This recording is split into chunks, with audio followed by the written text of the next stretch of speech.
Hey friends, welcome back to the channel. I got a quick one for you today. Is your air conditioning system low on Freon? I'll show you how to check it super fast, super easy. This is the most common call I would get is, hey, I think my Freon is low, my house isn't getting cold. Let's go take a look. Okay, we're outside now. This is the heart of the air conditioning system. On this outside equipment, number one, it's gotta be turned on, right? So if you turn your thermostat to cold, this should be up and running. Give it a couple minutes. Sometimes they have a delay on them. Secondly, how can we check to see if the Freon is at the right level? Well, we have some fancy equipment that we can use. However, as a homeowner, what you can do is find these lines right here. You'll have two of these lines. Go to the thicker one called the suction line, and it should be sweating.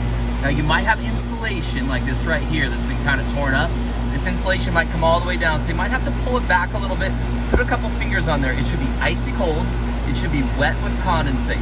If it is, chances are your Freon is either at the right level or pretty close to it. It's probably not a Freon problem.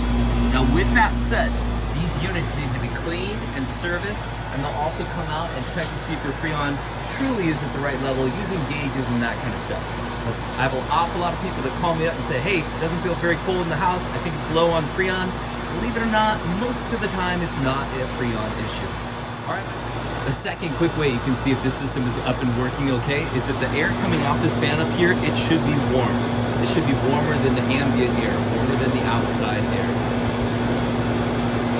All right, my friends. Hey, I hope this video helped you out. If it did, give it a thumbs up, subscribe to the channel, and we'll see you next time.